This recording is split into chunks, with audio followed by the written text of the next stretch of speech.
Crimea is an area vital to both Ukraine and Russia, one whose control is caught in the middle of both countries after it was annexed by Moscow in 2014.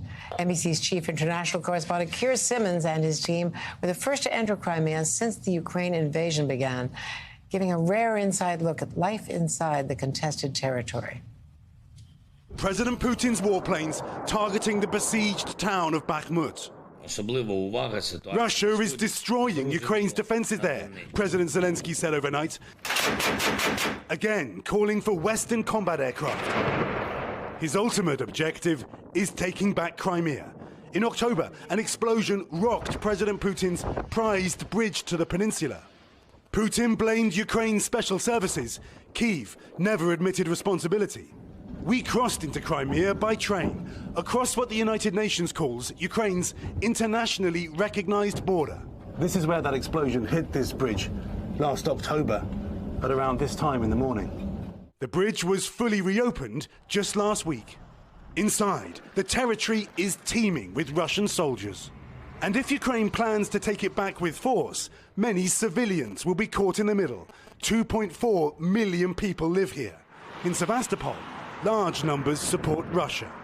Is Crimea Russian or Ukrainian? Crimea is Russian. Да. Of course Russian. Forever, this 73-year-old Praskovia Baranova tells me. There's a sign for a bomb shelter over there. Укрытие. И что? So what, she says? Are you frightened? Ну, надо будет и в укрытие. No, she says. If it's needed, we'll just go to a bomb shelter. If we don't defend our motherland, we will become slaves, Ruslan Nalgiv says. The streets are lined with propaganda. The West doesn't need Russia. We need Russia, this poster reads. But the UN has accused Russia of many human rights abuses in Crimea. Olga, who is afraid to give us her last name, tells us all mothers, both Russian and Ukrainian, weep for their children. I can't speak about it without tears, she says.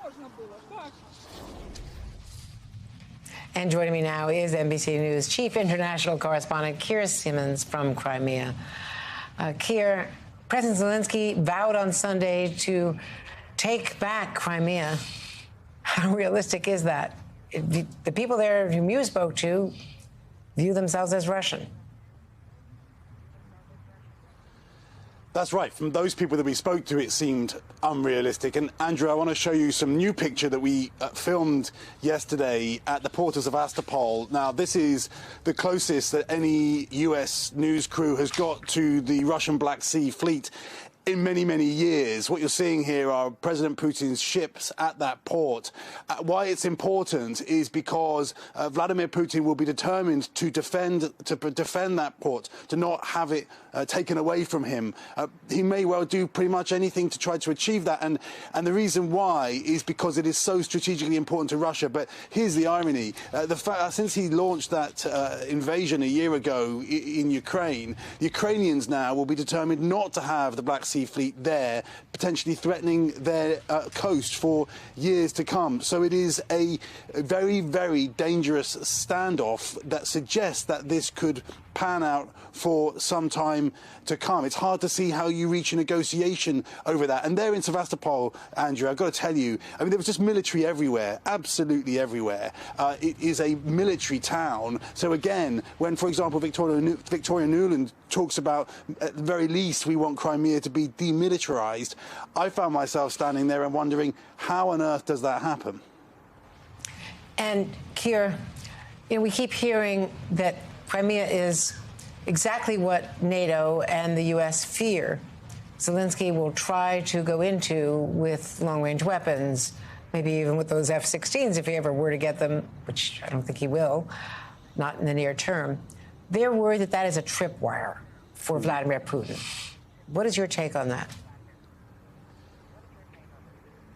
That's what they are worried about. I mean, we're standing in the place that has Jake Sullivan, for example, really worried, Andrew. And the reason why is because the idea that NATO weapons might kind of land on this place, potentially kill Russian civilians, and that would be an escalation. But by the way, this is an enormous challenge, and General Mark Milley has made this clear. This is an enormous challenge for the Ukrainians. Here's why. Let's just give you a close-up look at that bridge behind me there. That's how we travelled into Crimea. It is open now. It is one of only two ways to get here. The other is a land bridge over to the northwest of here that is very, very much exposed. So with land forces, how do you take Crimea if you are the Ukrainians? That's why General Mark Milley says he thinks that it will be extremely difficult for the Ukrainians to push the Russians out of here. We have seen substantial defences around this bridge behind me that is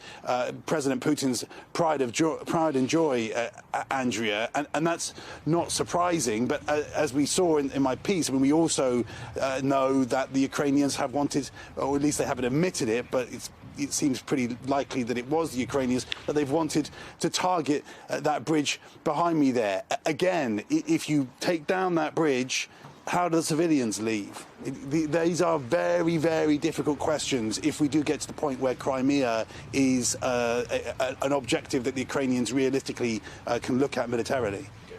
Well, Keir Simmons, I mean, your reporting is amazing. Last week in Georgia, showing how sanctions were being evaded with those Dodge Rams. I'm still talking about that piece. And here you are in Crimea. Thank you. Thank you so much.